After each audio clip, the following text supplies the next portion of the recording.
Ignite. CEDH.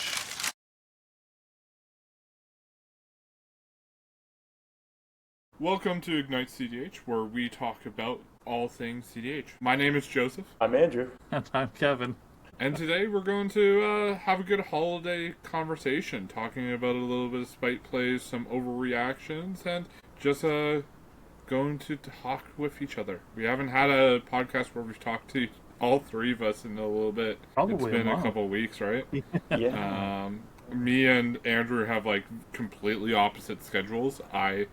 He has a family, so he's busy up until the night, and I go to bed early. It's just hard to kind of coordinate everything. Kevin's kind of been the glue to this podcast here. But yeah, this week we're just going to basically just talk about whatever we want to talk about. End of year podcast. So we had a weird interaction space in Tough Mulligans when I did that tournament. So Andrew, obviously we didn't talk about our top fours that we had with each other. Kevin has obviously interviewed both of us. I listened to it all. I listened to your thing. Nice. Yeah. I hate the sound of my voice, so I can't listen to our videos. I listened to your half. I stopped because I remember what I said, so I never listened to mine. I don't have the time to re-listen to. That's but I fair, listened that's to yours, fair. the new stuff. I appreciate it. I liked it. It was good. Yeah, it was. So I top forward one of the largest online tournaments, or the largest online tournament that has currently ever happened.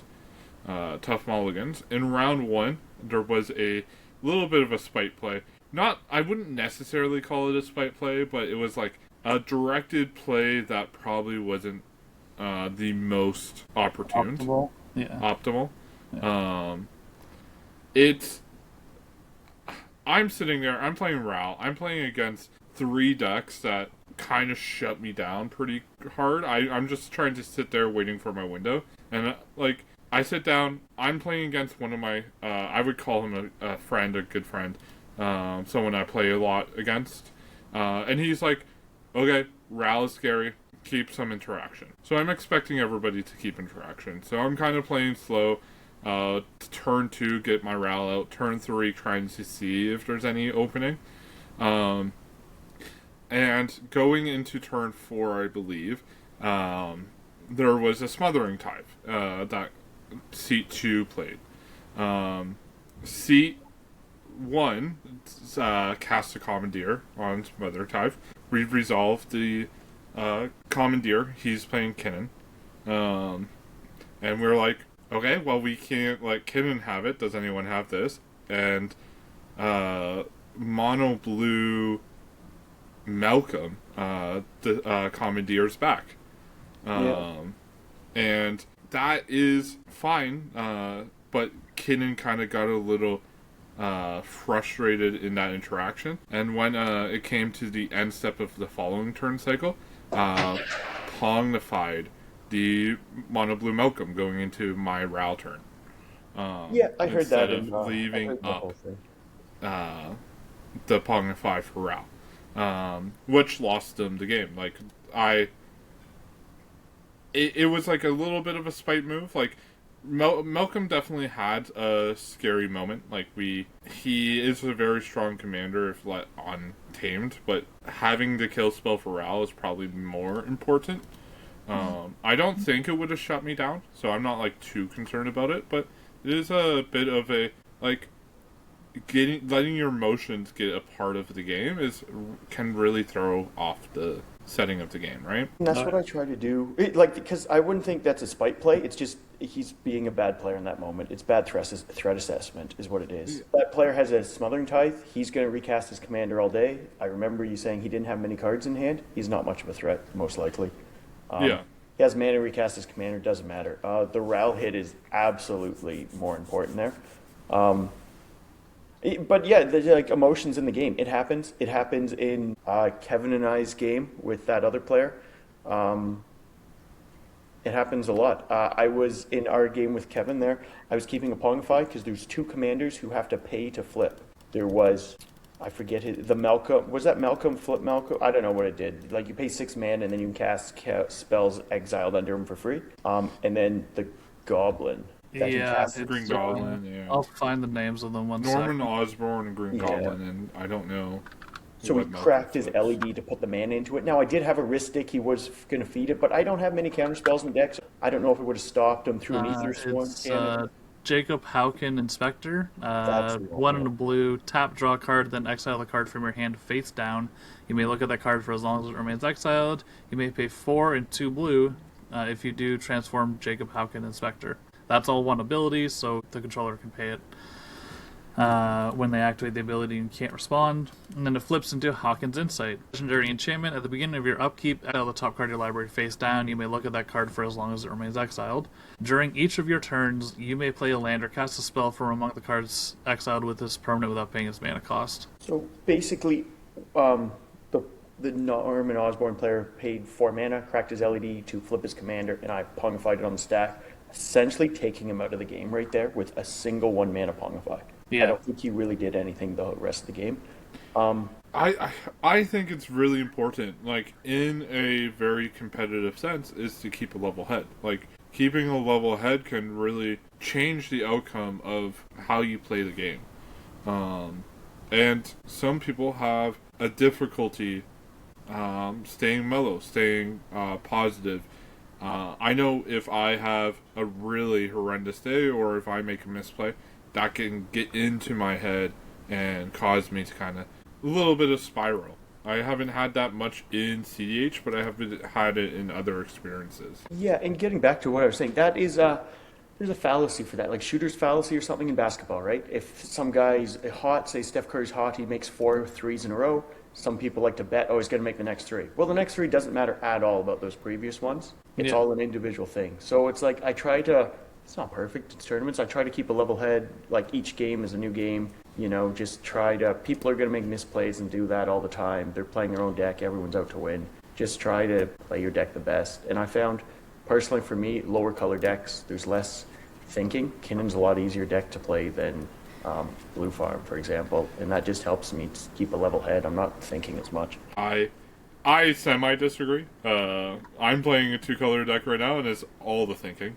But I don't.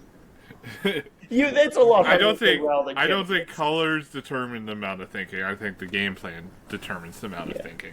I mean, sometimes math is never my best. I have a hard time counting to 7 sometimes. There was in my top 16 game at it was a top 13 game. It was weird.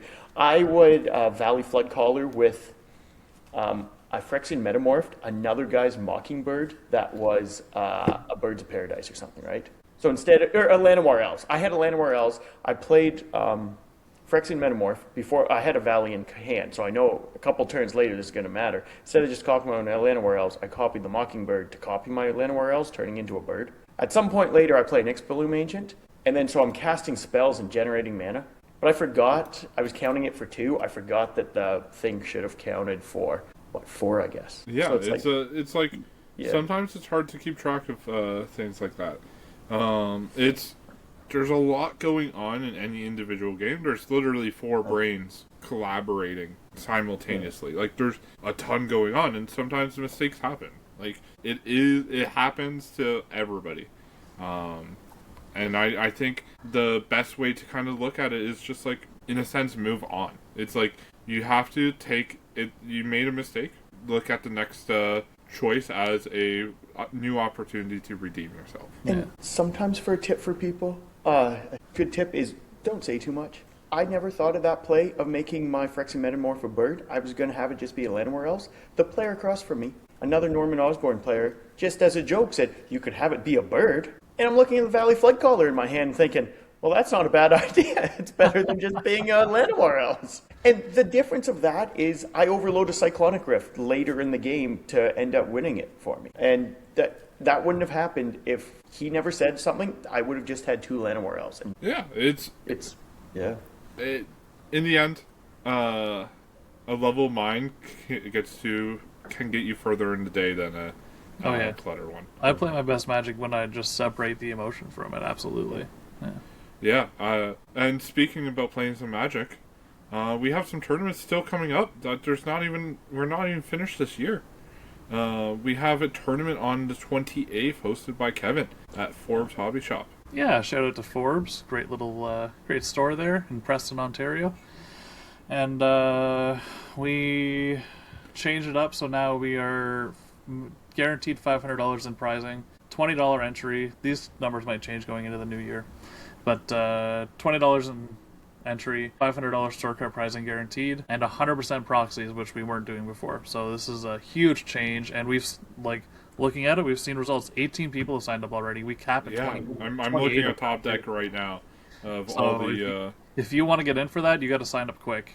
Hopefully, we cap it and have a great day filled with magic. It's not the largest store in the world, so there is very limited seating. No, but 28, maybe 32 if you have like a couple people playing at the counter on the other side. But 28 itself is going to be is going to be a good day. And if we hit that 28, that cap, we're giving away a Force of Will on top of it. So super excited. Just a normal Force of Will? Like, do we know what type? Alliance is Force of Will. Yeah. Alliance, well, original. Yeah, OG. Fair enough. OG. Oh, just before we leave that one, if anyone wants to go to Forbes and they don't have a deck, not sure what deck to play, Kevin actually has my Kinnan deck printed there for people to play. So I do, yeah. We're gonna have, I can't recommend that deck an enough. option. You got, if anyone plays that, good luck on it. Let me know how you do. Tell me in the Discord. Yeah. Yeah, and our Discord has been popping too. Actually, we've had a lot of good conversation in the last week. And we're it's kind of like it might be a peek behind the curtain, but it's really cool to see the community that we are building grow. And it's could not do it without all of you. So big thank you. We're getting like a decent amount of views on our videos. Like they're just climbing, and we appreciate all the support you guys have given. I've had friends from the States reach out and say. Great podcast and love hearing it. I'm just excited to see how the new year goes. Waypoint Games, the tournament we did there too, really well run. We only had 8 people show up, which was enough for. We did 3 games, 4 pods, top 4 cut, and so. But like it was me, Joseph, and like I think 2 or 3 other people listened to the podcast, and a couple people we didn't know, but it like.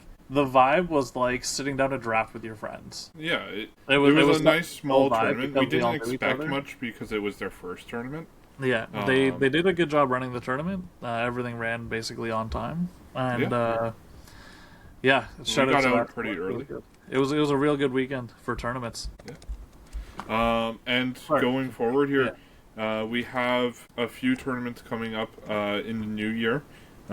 Quick shout out to the scene in Mississauga doing their Monday night league. They're wrapping that up with a top 10 cut. I just made top 10 in 7th place. Nice. So we're doing the finals this Monday coming up. So that should be a good time. Shit, I can't do Monday. Yeah, that's funny. I just realized that I am snowboarding, so hopefully I get done snowboarding in time. I'm sure you will. I think I would. We're starting at 9 a.m. Like, I'm sure I'm going to be fine. I just realized that. But going into the new year, right off the bat, right after New Year's, is Oakville doing their Highlander Cup. Enter the Battlefield is hosting their couple every other month tournament, or so every 3rd month. They host quite often and have a decent sized tournament. Almost always fills up. I believe it's almost always a 1K, and they're hosting on January 3rd. Then we have go to it. I'd recommend buying it in advance because I've seen people be there and just turned away because it's full. So if you're going, buy your ticket at the door or before, not at the door. Yeah, I've had friends get on a wait list. I think actually it was you, Kevin, that got on a wait list one time with Logan. Maybe. I think I was pretty ready. No, it was Owen. Owen that and Logan both got on a wait list for that. They both got in, luckily. A couple no shows, or they made a little bit of room. But great place. They host multiple tournaments, so they had limited space for that, but not a huge ordeal. We have on January 18th 2 tournaments available here. You can either go to Orangeville, doing their monthly 1K. That's the 18th. Okay. Yeah, they just announced January and February, and I can't make either. So very unfortunate timing, but it is what it is. Not a huge deal. Also on January 18th, the good folks at Gamebridge in Cambridge is hosting their Scrubland Door Prize tournament. Already 21 people signed up for that tournament. Going to be a good time. Both on the 18th? Yep, both on the 18th. Pick and choose which one you want. Your EV for both of them probably be decent. The Orangeville, there probably won't be a whole lot of people show up. And they always guarantee a 1K. And then Gamebridge raffled Scrubland is no small prize for sure. On top of like store credit for the winner. We also have, that's actually all the tournaments for January so far. Is the Scrubland proxy friendly? I know Orangeville is. Scrubland is, I believe, 10 proxies. 10 proxies. Okay. Yeah, 10 proxies. Orangeville is a 100% proxy. So they do require most of your deck real, but it's really difficult to get like the last 10% of your deck real typically.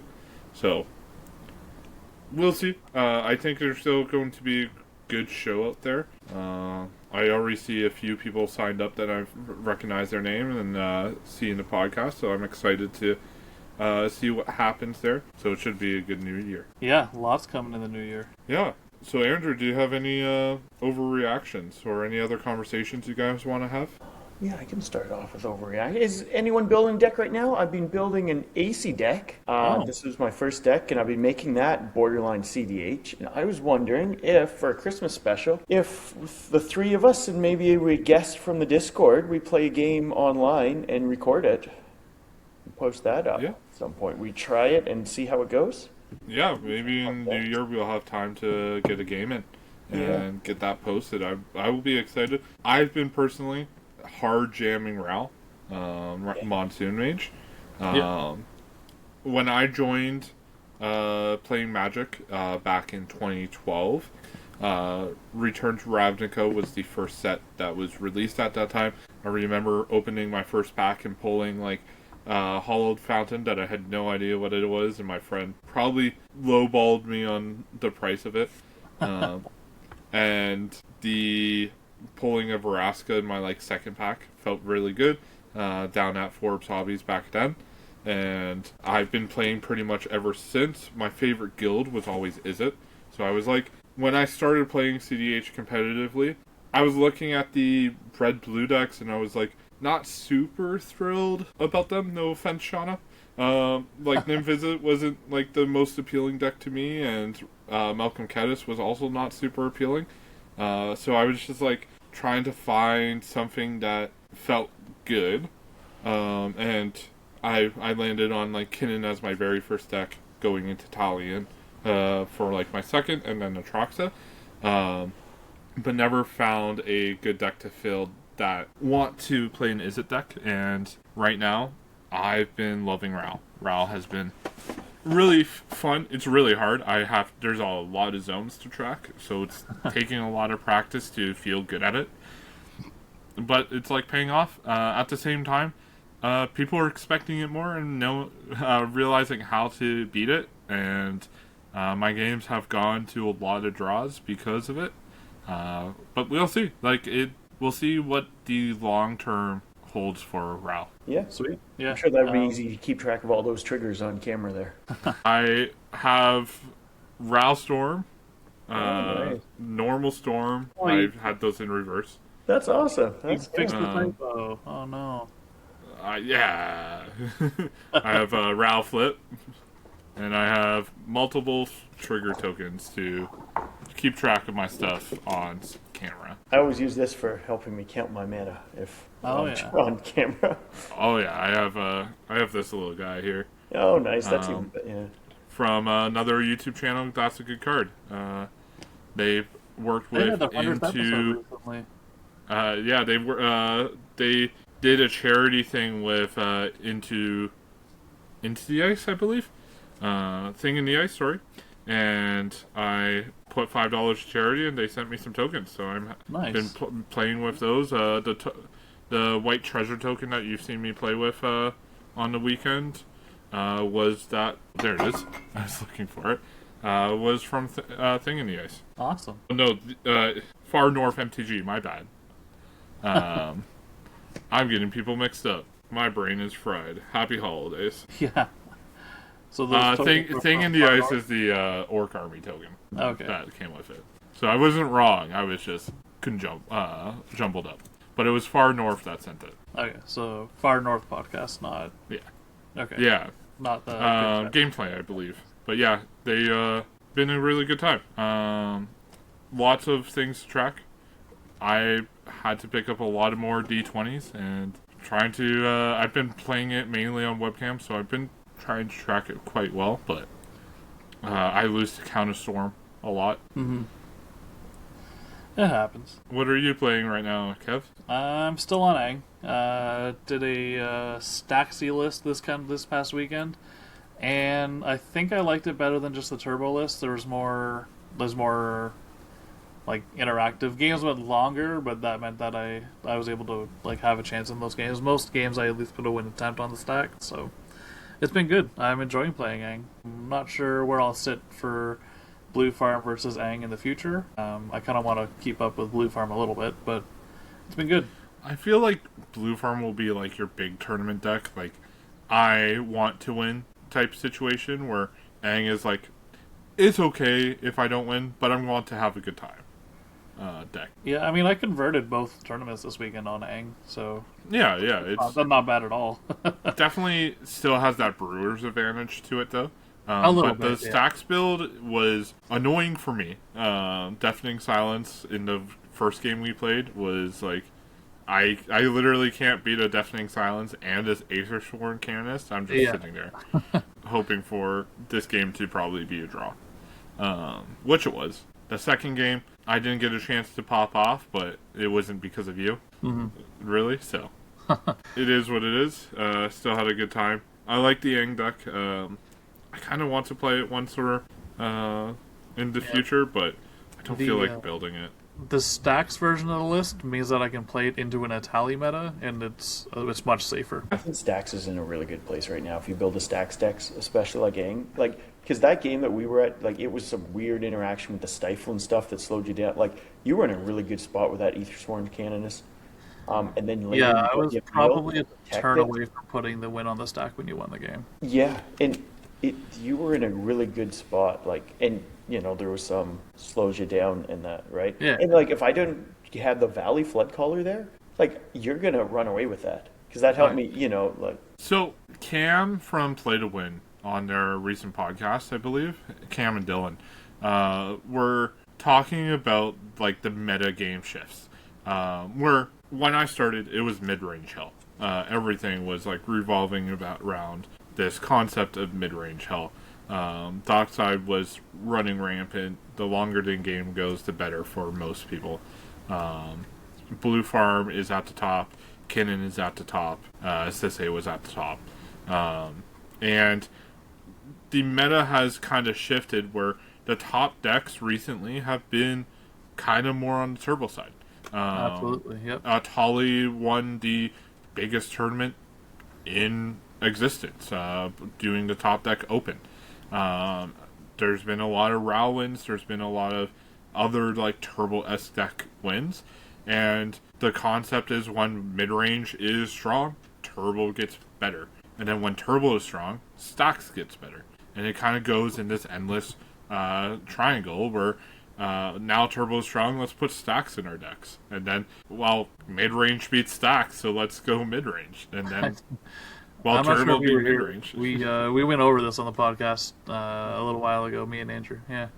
It's kind of like a rock paper this endless cycle. It's rock paper scissors. A good healthy standard meta will have combo or aggro, control, and mid range, and they kind of keep each other in check. We're doing the same thing in CEDH.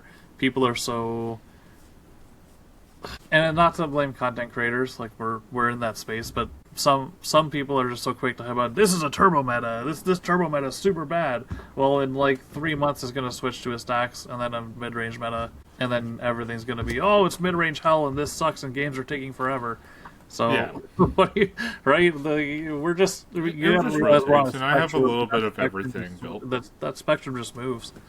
Yeah. Like, I think it also we lag behind here too. Like whatever the meta is in the States and like the big other tournament time- meta is ahead of whatever we do. Yeah, people react to the meta and then bring it to locals. Yeah, exactly. And like for me, I play with a lot of online people, so it is. I kind of see the meta change. Like a lot of the games that I've played recently have ended in draws because people are playing decks that either know how to stop me or know how to stop Ralph from winning, and they're just people are playing better into the turbo. They're being patient in a sense, and that's what you kind of need when you play a stacks deck. Now, the difficulty with playing stacks or control is they're very slow timed games. Like those being in a tournament that is 80 to 90 minutes, you just don't have time to have 5, 6, 7 turns for 4 people. Mm-hmm. I mean, the one thing I like about Aang is it can do both. It has the turbo side. If you get that turbo hand, you go. If you get the stacks hand, you go. And my Kinnon's very much the same because top 16 game, top 13 game it was, I have like a turn 2 Manglehorn. Like I don't even cast Kinnon for a while. I just have a Manglehorn. It blows up the Norman's Chrome Mox or something, and it just slows the game down to a grind. Like sometimes it's a grindy Kinnon, sometimes you get Basalt. It's very much like Aang in that sense, right? I think that's a good way. I'm still on Trinisphere, like to grind it out or go fast. Yeah. Flexibility. Yeah. So, Andrew, do you have any overreactions to clean up this podcast? Yes. So with game changers in the bracket system, I think some cards off the top of my head that would help my decks. Things like Primeval Titan and Paradox Engine, and I'm sure there's a lot of others that you guys can name, should be taken off the ban list and just be made a game changer, and we test them out.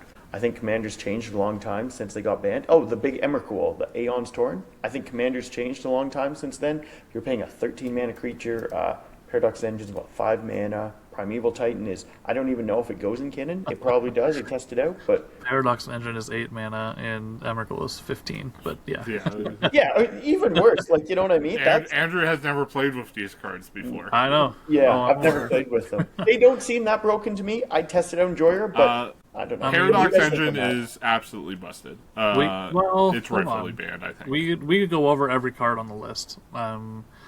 But that would take forever. We can do it if you want to. That could be an episode where we go through the ban list and see what is and isn't viable. Primeval Titan is honestly probably fine with some of the ramp available now. Same with like Sylvan Primordial. I don't really get why that's Sylvan Primordial is just such good card advantage. You can blank it. Yeah. So it sucks, but it is something that's like doesn't necessarily need to be on the ban list. It could be on the Paradox Engine. That's when I first got into CEDH when Paradox Engine was around, and it was already starting to be taken out of CEDH lists because it was just too slow. Yeah. Okay. It did do the thing, and you go whir and you storm off, and it was fun, but it was too slow, and then it died for the sins of casual, where it would just dominate a casual game. Yeah, for casual it's not good, but I think the Bracken system helps that out because it slows down if you're playing that. But I don't think it would make a splash in CEDH. Neither do I. I think it might help some of those fringe decks that aren't Blue Farm or something, right? Like no, it would help the Urza and the it would help Urza. Which needs help. Depending on your build, it might be a Natali card. Just if you could cast 3 spells, you have 3 triggers to untap, and then you're floating a bunch of mana. But you need to have the cards, the mana rocks on board to do that.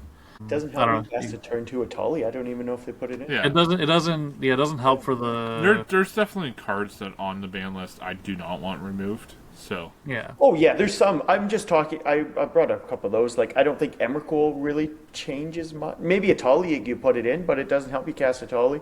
Like just more interesting things. Like would Primeval Titan even go in like Lumra, for example? I don't know. I think it would go in Lumra. Okay, it does.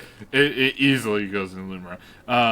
That's like for me, Primetime is likely to be removed from the ban list. A lot of people are speculating on it. Going into February, I believe, is when they are doing the official announcement. Yeah. If I recall correctly, and it can be really hit or miss. I think it's a very strong. It basically, if you can give it haste, it's 4 lands in a single turn, or two extra lands every single turn.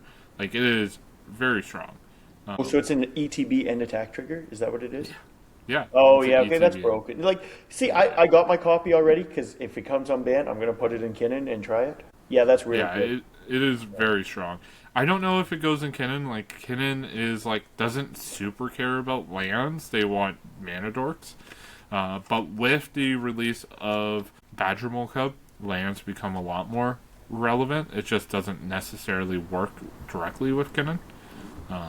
It's interesting. It's I don't mind Primetime coming into the scene. I don't think it will be played in a whole lot of decks, but it will definitely be played in those green decks that care about their lands. Oh yeah. Well, you would play like. I think any guy's Cradle deck you would play it in because it's just Cradle number. Yeah, although Thras decks probably play it. Yeah. But I don't think, like, it's powerful, for sure, it's a game changer, but is it meta breaking? Is it gonna, is it gonna dethrone Blue Farm as the best deck? I doubt it. No. I'm thinking Blue Farm is getting close to not being the best deck. It's like on the edge. It's still the best deck. It is still the best deck, but What do you think? there's been a lot of EDH top 16 is showing Blue Farm dwindling for sure. In the last, I'm not a fan of the Turbo Blue Farm build myself. I like the more control one, and if it goes back that way, I'd go back to Blue Farm. Yeah. But yeah, that's my yeah, preference. exactly. And then we have, so for me, I am right now more obsessed with the rules change that might happen than removing cards off the ban list. The hybrid mana. I am very excited for hybrid mana. I hope they don't change that. Manamorphose would be freaking busted in RAL, and I would also be very tempted to play it in most other red decks. Yeah. Yeah, that's fair. I'm excited for that bit, and I think that has some legs to stand on. I really don't like the idea of Vexing Shusher becoming unbanned and just forcing draws of, I can make your thing uncounterable by leaving up some mana, and like Kinnan with a Vexing Shusher is going to be kind of broken. Yeah, like it can be for sure. Yeah, I'm not a fan. You already have Misrise Village, like you'll have 2 effects like that, but it's like a I don't play continuous Misrise effect. actually. I don't like it. I know you don't. Yeah, some do. Yeah. I don't know. I'm not a fan of the hybrid mana, but whatever. If they make the change, I'll play. I can see why they want to make the change, because it's not a requirement to use a specific type of mana. Yeah, I think it's good overall. What are you hoping off the ban list, Kev? Oh, jeez. It doesn't really bother me what does come off the ban list. Yeah, I feel very impartial to the list. I hope they don't ban like Ristic and all that crap, but I can't really. It's hard to see them not. I do think it deserves a ban. It's a strong card, but Ristic. I know if Ristic gets banned, I'm just non-stop playing Turbo, and I'm already using that. Yeah. I think Jewel Lotus would be a good unban. Yes. Yeah, I agree with that. Yeah. I never understood that ban, period, when it first happened, and I get that it's slow. It's meant to like slow down bigger commanders, but at the same time, like Bigger we're playing commanders a need format. out. We're playing a format called Commander. It's like getting that a little bit faster. For most cases, it gets most commanders down quite a bit faster than what they expected, and it can make it definitely changes the format a little bit. But most decks basically play it. Like you get those Kinnan decks and Magda decks that probably won't care for them. Magda probably likes it because it just guarantees Magda down plus dwarf or something, but you get those like 2-color commanders like Kinnan, Hashton, and they just don't really care about the Jeweled Lotus, but it still can be very I played in beneficial. Kinnan though. 'Cause Yeah, it's a Kinnan Lotus dies. Petal in Kinnan. Yeah, exactly. You play that, and then just, sometimes you need 4 mana if Kinnan dies. We'll put it in. I mean, Blue Farm gets a lot better with it in again, which we don't really need. But yeah. Yeah, like it only really benefits Crom. Yeah. Yeah, you can still And Crom turn was 2 Timna definitely- most of the time. Yeah. Turn 2 Timna. It just basically makes those better, and like those are good things to have, but it is also not like extraordinarily unhealthy. If their like game plan is relying on their commanders, it's a decent game plan, but it's not like the all-win game plan that they currently have. I think one thing it helps is it indirectly nerfs, weakens all the Rograk decks. Because you can get other commanders out. So it makes them a little worse that I think I'm looking forward to. I'd like that. Yeah. Yeah, I can definitely see that. Like it helps Rog Dargo. I mean Thrash Dargo. Yeah, Dargo decks get a big boost. Yeah. There's Joyer, Weatherlight Capped, all the 4-color. Winota would come back. I don't think Winota. I think Winota would come back because of Stacks coming back because of Yeah. Turbo, but I don't think Winota is coming back because of Jeweled Lotus. True, yeah. It was already not being played when Jeweled Lotus was around. Like Winota was dying because of mid-range hell. Yeah, that's true. I got a color there for me. I gotta go get. Yeah. Okay, I have yeah, a that's Christmas good, yeah. dinner coming up in a few hours. I hope everybody has a happy holiday. On the behalf of Ignite CDH, take care. Merry And Christmas. see you next year.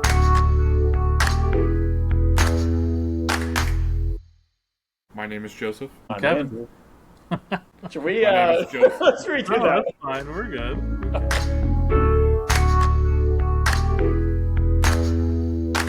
I'm a mostly organized person. Since when?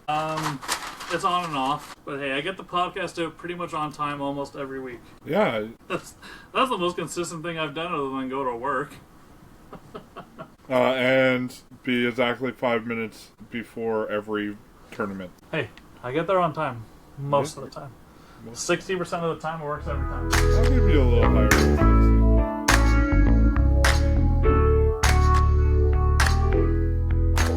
I've been in that league. Did anyone join it? What league? The I have. European one?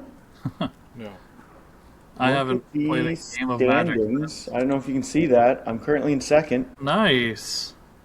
Hell yeah. 50% win rate. Good on you. It's a lot of draws or I win. Yeah. Right now I have 5 draws out of 8 games in my. You're league. in the European one? No. Oh. In my. I Critical. play in critical league.